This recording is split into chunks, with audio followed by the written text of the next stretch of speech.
Good afternoon, Harsha. Good afternoon, ladies and gentlemen. Great pleasure to be here on the occasion of the launch of this very beautiful book. Now, India has had a very highly developed philosophy of aesthetics, and this is deeply connected to the mainstream of Indian philosophy. The high purpose of life in India has been to see beyond the maya or mithya of the material world, to see the truth which is beyond, to see the truth which is eternal, to see the truth which is inside ourselves. And this has been the purpose of art and the philosophy of aesthetics in India, to help us on this noble and most important path. In this philosophy of aesthetics, it is understood that your experience, when you see something truly beautiful in nature or in art, your response in that moment is in fact akin, similar to Brahmanand itself, or the ecstasy of salvation. For in that moment, the veils of illusion of the material world are lifted, and you are seeing the grace which underlies all of creation. And this is the reason why there have been hundreds of thousands of works of art in India from ancient times, and art has played such a key and important role in the Indian traditions. Of course, it has been a great challenge for the Indian artist always, because the purpose of philosophy, the purpose of this path, is to help us understand the Nirgun. The final truth in this vision is Nirgun. It is formless. It is beyond all the qualities of the world.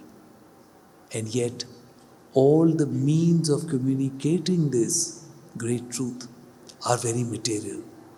So you have to actually use the beauty of material form to carry the worshipper beyond the material world, to use the beauty of sensuousness to help you transcend sensuousness itself.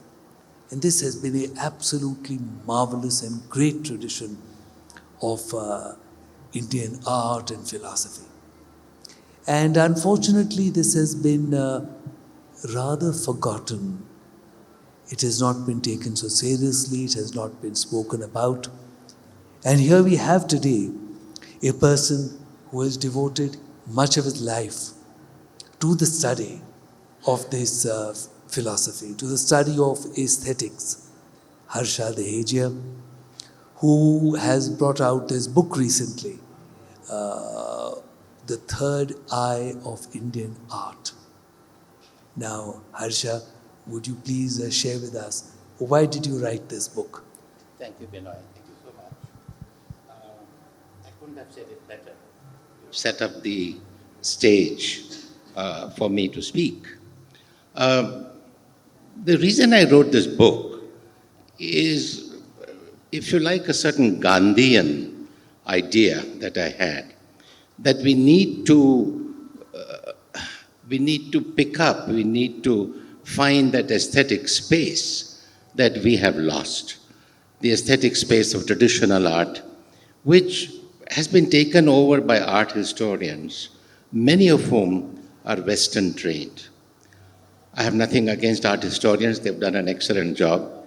They have brought to our notice so much art that we may not have known or forgotten.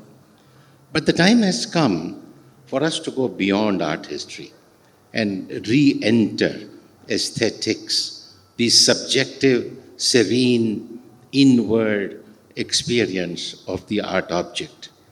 We do not negate the art object, but indeed we go beyond it. We do not negate the sakar, but we go into the nirakar aesthetic experience. And in that sense, if I might say, Benoy, that aesthetic experience really belongs to Vedanta, and we should bring art back into Vedanta. There are hints that people have said this, including starting with Bharat Muni and going on to Abhinava Gupta. But I think it is time that we reclaim that space for aesthetic experience. That is the purpose of the book. Thank you, Harsha. You've pointed out so well that there is a place for what is called art history, but there is something much beyond that in Indian art. Indian art helps us to understand what we are, to understand what life is, and this is Vedanta. It's so important, ladies and gentlemen, to keep this in mind, that there is a very specific and wonderful purpose behind Indian art. It is not just something to be kept in museums and something to be taught in classrooms. It is something far beyond that. It's something that helps you enliven and to understand your own life. So I hope that Harsha's book and what he's saying today is going to help you think about this and be able to get more out of Indian art. If I might add, Benoy, the primal question when it comes to art and beauty is, why do we create art objects? Why do we create objects of beauty? Such a primal question is never raised by art historians. When they try and answer that question, they talk about patrons, they talk about painters, they talk about ateliers, and so on, which I think is a second or a third tier answer.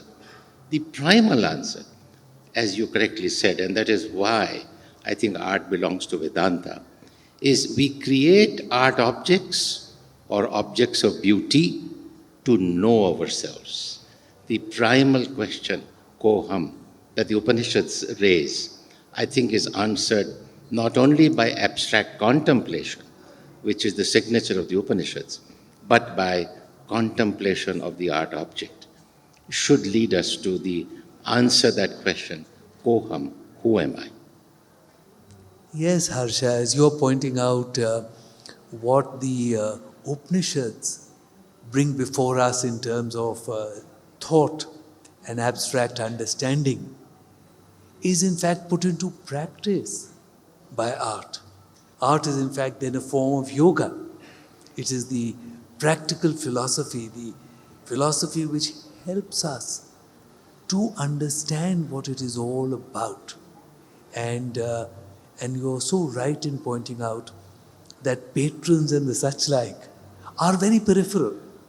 They are important in their own right. You have to study history, you should know what history is, but it is not key. It is not the most important thing for art. As you're pointing out, the reason for art is to be understood in terms of Vedanta. It is what makes life worth living. It's what life is all about. And Harsha, what is the third eye? I'm glad you asked, because the third eye is not an eye. The third eye is really a space in our mind, in the mind of the mind, if you like, the inner mind, if you like. Use the word Atman, if you like, a very difficult word. It is that space where the sakar, the object, becomes nirakar, where we taste rasas, which Bharata spoke about in the first century, which is where archetypes become alive, because much of our traditional art is archetypal. For instance, when people ask who is Krishna of the Bhagavad Puran, many people try and answer that question either historically or sociologically. I think there are very poor answers to that question. Krishna of the Bhagavad Puran is an archetypal person. He is the archetypal pastoral person who took cows out to pasture, and that is how he becomes the prototypical Nayak, the hero, if you like, the protagonist of the Bhagavad Puran. So archetypes are important, rasas are important, metaphors are important. Most of our art, traditional art, is metaphoric. And unless you're able to resolve the metaphor, you're not going to be able to get into the the meaning, the substance, the ananda of that art. And the word ananda takes me to Ananda Vardhana, one of our great aestheticians from Kashmir, who coined the word dhvani or resonance. A beautiful art object always has levels of meaning, resonance of meaning.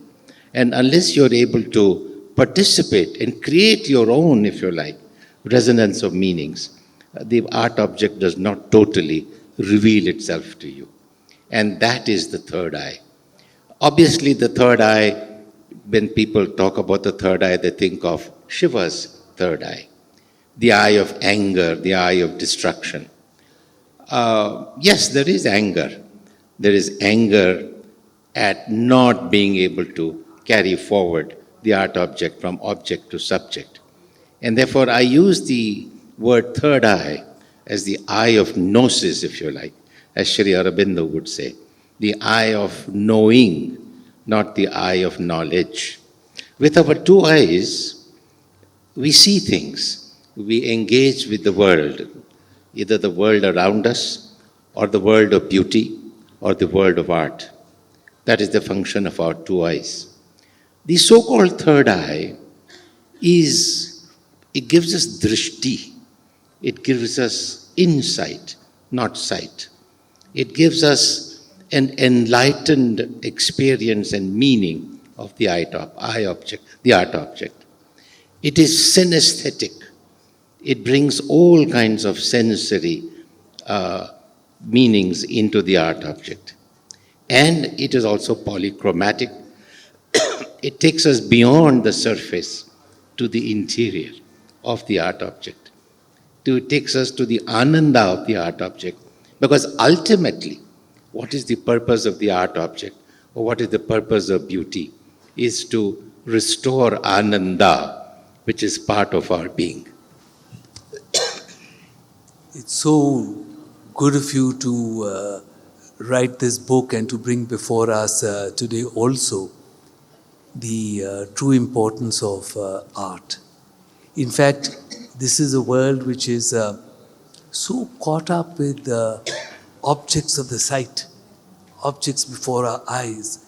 They are flashed before us constantly, one after the other, after the other, after the other. And where does it get any of us? So what you are helping us appreciate is that with the inner eye, we are able to appreciate a deeper understanding of what there is around us. And in the process of understanding what there is around, what you're pointing out is that we are understanding what is within. And what is within and what is around, in fact, become one. And that's why I've enjoyed reading your book so much.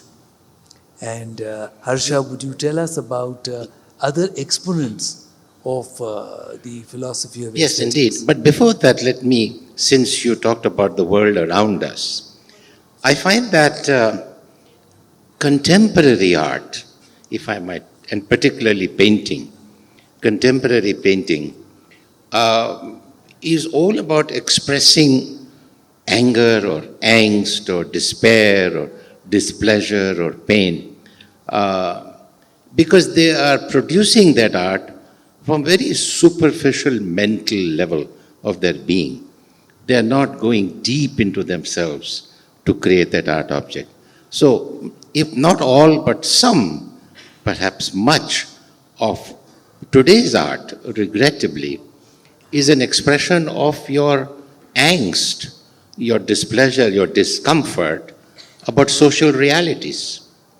We are so entrapped and stuck in social realities that we are unable to go beyond it. The traditional artist perform what is called the dhyana before he or she even tried to create an art object.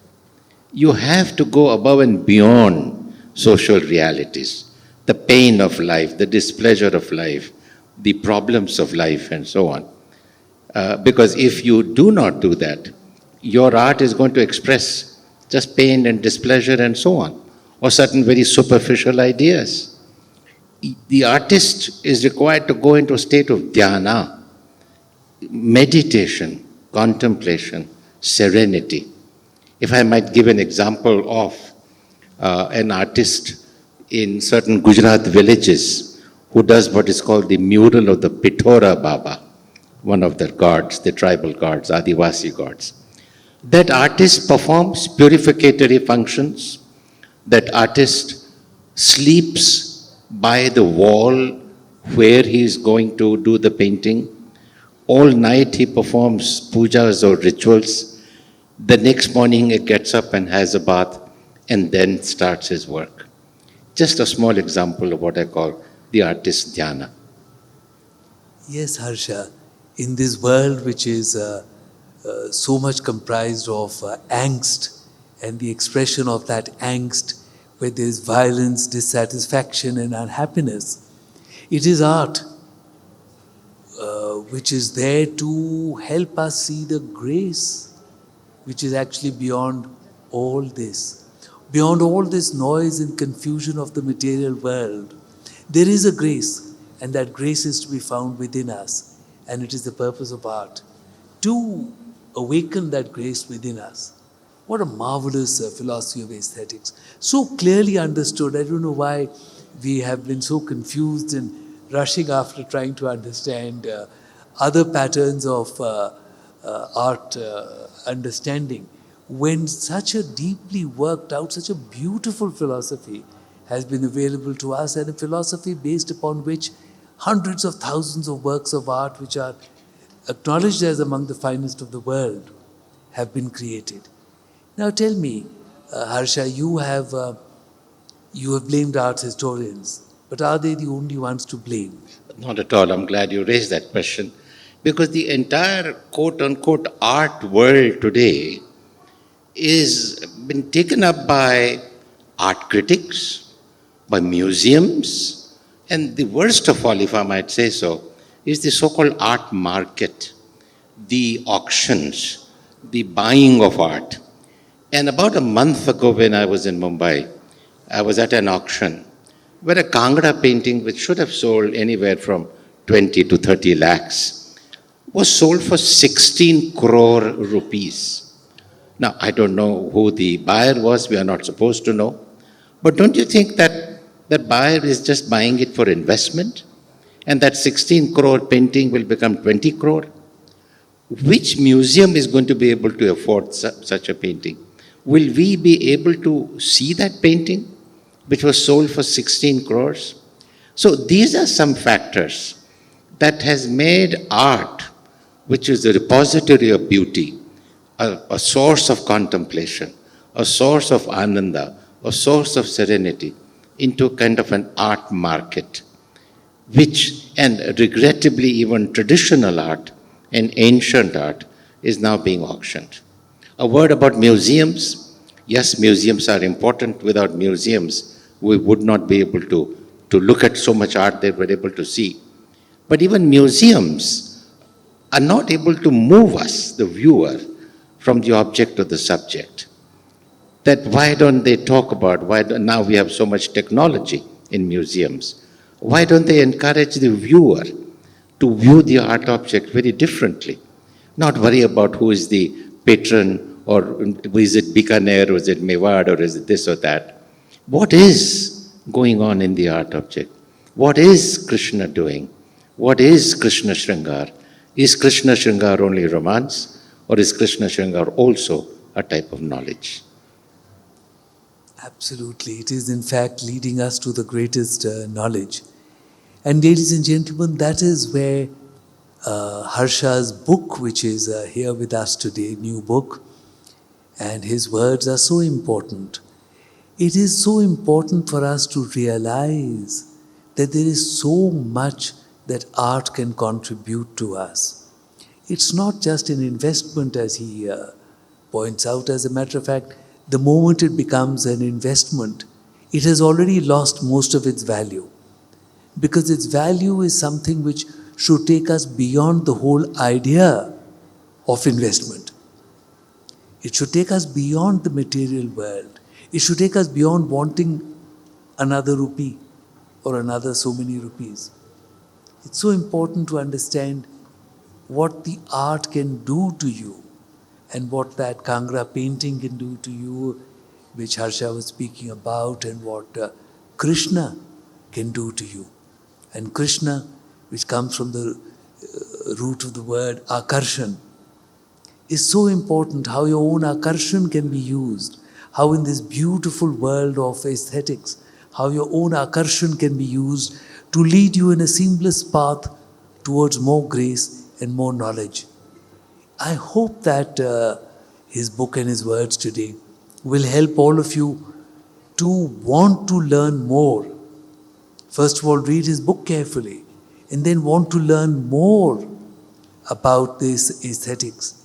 How this aesthetics can make a wonderful contribution in your daily life. And it could do so much for you, believe me. And Harsha, what is Tagore's view of the third eye? Well, Tagore, luckily for us, restores art to its home, as it were, in aesthetic experience, because he talks a lot about how when he sees the world with his two eyes, he engages with the world, but when he shuts his two eyes and contemplates the world that he saw, he finds himself. Such quotations abound in Tagore, in his songs and in his writings. And he talks about dekha, means how to see. And one of the lines that resonates with me with Tagore, he says quite often, when I sing a song, I expect you to go home and complete it. When you hear a song in an audience or in a record or whatever, it's only half the song.